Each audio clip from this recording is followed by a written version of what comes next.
I read a good book some time ago called The Power of Now by Eckhart Tolle.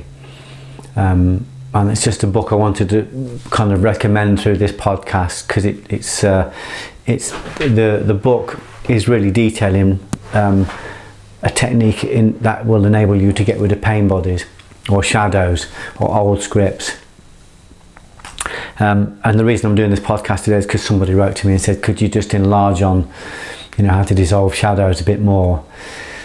So first of all, if I recommend The Power of Now, I particularly liked, I've been listening to it some years ago, but I particularly liked the audio version. Eckhart Tolle's got a great voice, great tone. He's got a very aligned delivery, and it really explained the concept much easier than the book does, although the book's beautiful as well. So The Power of Now talks about our observer, or what they call in esotericism the witness, our authentic self that is able to stand in the middle of turmoil in life and just observe but not engage, observe but not identify.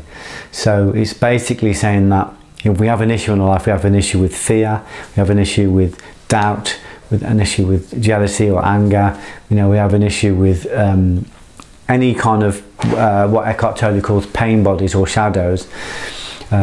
The technique is to watch these shadows rise up, feel them rise up, and then just observe them.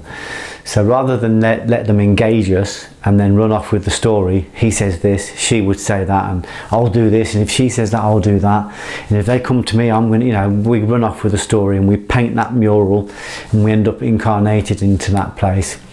This is just about saying that if jealousy rises up, we observe the emotion, but we don't engage it. We observe the emotion, but we don't identify with it. We just observe it. And that's as simple as saying, if you feel adrenaline in your stomach, rather than going, what does it mean? Why do I feel so scared? Why am I such a coward?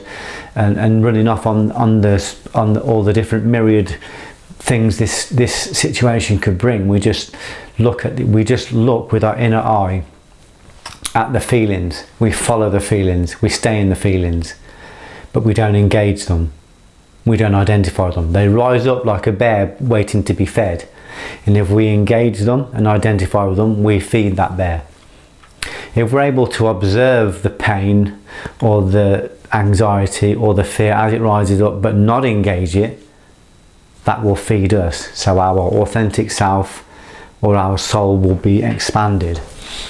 So when I used to have lots and lots of problems with fear, I just learned to observe fear. So the fear rises up and my internal dialogue wants to get away from it. We need to escape this. We're frightened of this. And then we start to picture scenarios. This might happen, that might happen.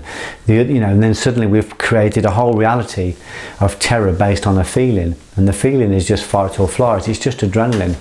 It's just biology trying to help us escape or survive a situation. It plays an important role, if we're being chased by a saber-toothed tiger or we need to fight for our lives. But it doesn't help us if we're in situations that allow us no behaviour release.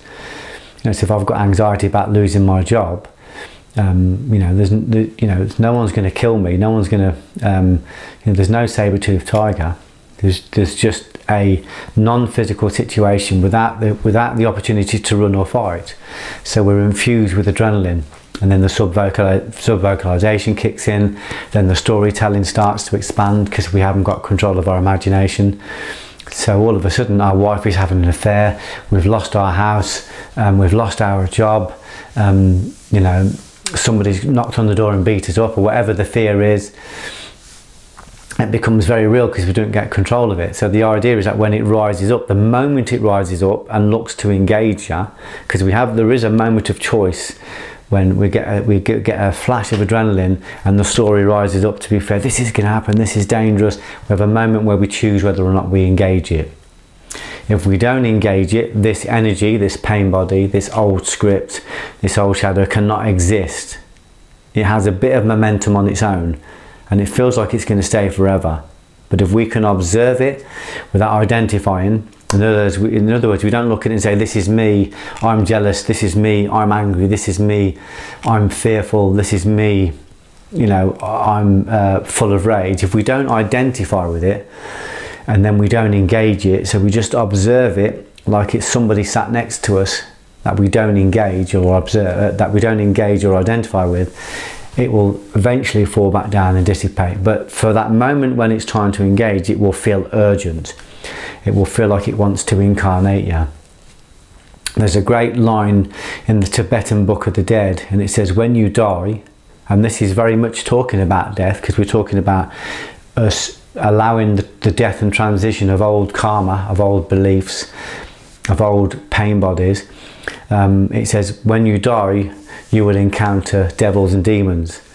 But don't worry, they're devils and demons of your own making. They're yours. They're old scripts. And it said, if you're able to observe them without identification, they will dissipate and they will die away. If you observe them and identify with them, you will be incarnated back into that place. It's literally true. If fear rises up and we identify with it and we engage it and we panic, we are incarnated into that reality of fear. If doubt rises up, or you know, we suddenly think we're going to lose our house, or whatever the fear is, if jealousy rises up and we engage it and identify with it, we are incarnated into that place. And believe me, I'll tell you from my experience, when we engage these feelings, reality bends and twists according to your perception. So the key is to learn to practice when these things rise up. I'm going to lose all my money. We engage it, we identify with it, we observe it, but we don't engage or identify, because most of these fears are neurotic. Obviously, if you're spending much more money than you're earning, and you're not being tight with your books, and you're not looking after your accounting, that's a very real threat. So you know, you do have to look at stuff and go, am I doing the right thing? Am I looking after my money? Am I investing my talents wisely? We still have to look at the mechanics of things, but we don't let the fear run away with us. If the fear runs away with us, we are incarnated into it. So it's watching it rise up. I get a lot of guys write to me who suffer with insecurity and jealousy. So I mention that quite a lot, because when it rises up, it incarnates them, and then they look at their wife and all they see is deception. All they see is betrayal. So I encourage them to watch that feeling rise. Don't feed it. Don't engage it. Don't identify with it. Just watch it. Just watch the feeling. Watch the feeling until it dies down. Don't talk to your wife about it. Don't mention it. Don't say to your wife, you're not going to leave me, are you? You do love me, don't you? You wouldn't betray me, would you? You know, people fall into that whole storytelling, and then suddenly it's fed. And your reality starts to bend around that, because we affect everything around us. Every single thing is affected by us. It's our reality. We create it.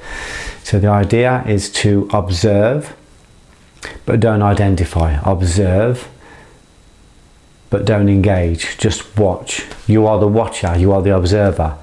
The act of observing, the act of watching, and refraining from identification creates a muscular observer. It creates a muscular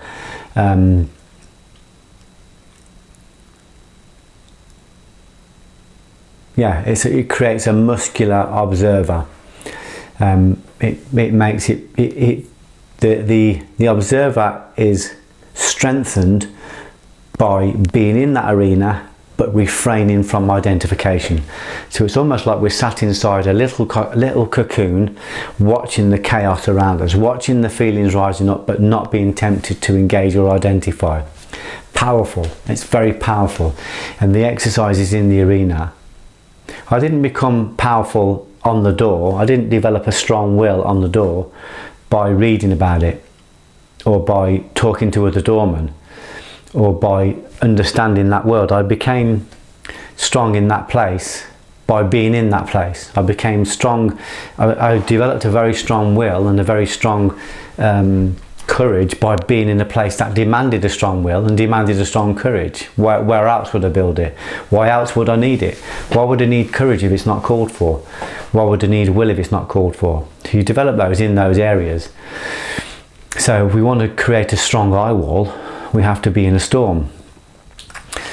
So the key is, the concept is so simple, it's difficult to over explain it. That's why I'm encouraging you to read Eckhart Tolle's book, because he describes it beautifully, and it is a single technique, and it's a 6,000-year-old technique. It's got esoteric lineage and it works, but it's still uncomfortable, but it does work. So the idea is, first of all, is that if I'm a deceptive person, and I'm cheating on my wife, and I'm deceptive with other people, then it's no good me expecting not to feel jealous, because I don't trust myself. If I don't trust myself, I'm never going to trust my wife. I'm never going to trust my friends. So it's not just a matter of saying don't engage it, don't identify with it. It's saying don't be that kind of person. You know, if you don't trust yourself, you'll never trust anybody else. That's the biggest thing I learned from writing Fragile. I suffered with lots of anxieties and lots of insecurities, and writing Fragile made me realise that you will never trust anybody if you don't trust yourself. That's the biggest thing I got from the play. You've got to trust yourself in every area. Do you trust yourself? Do you love yourself? Do you know yourself? If you don't trust yourself, how the fuck can you trust anybody else? Which is exciting. It means there's only one job to do, and that's to learn to trust yourself. Your protection is your virtue.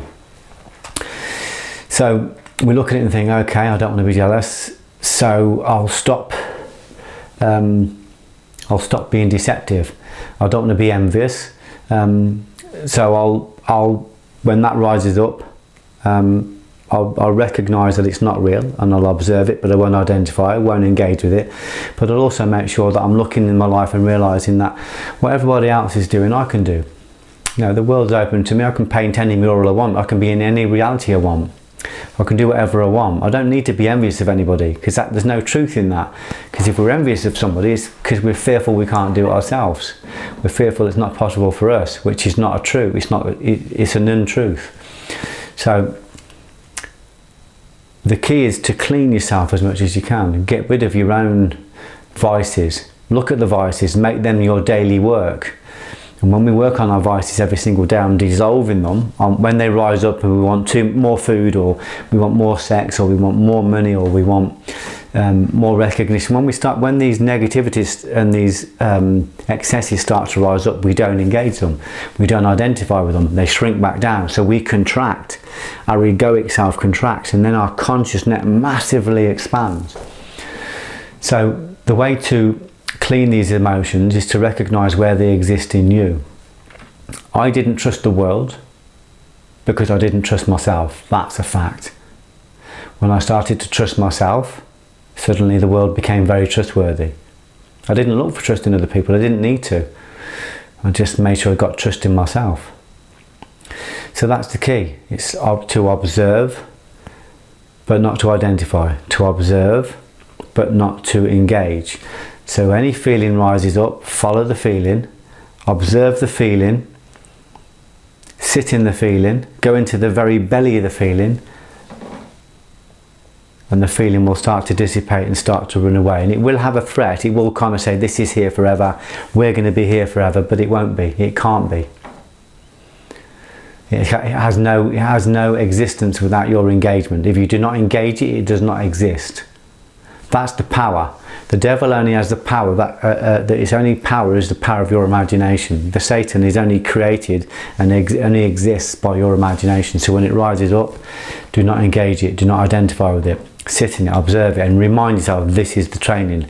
This is what I'm doing. When this feeling comes up and I don't engage it, I'm in the arena, I'm training. This is me on the weights internally. This is me with the internal struggle. This is me standing in front of suffering. This is me becoming sovereign over all of my fears. It's possible. People are doing it. I'm doing it. And I'm not saying it's easy. I'm just saying it's simple. And I'm saying that you don't have to leave your house. You can start straight away.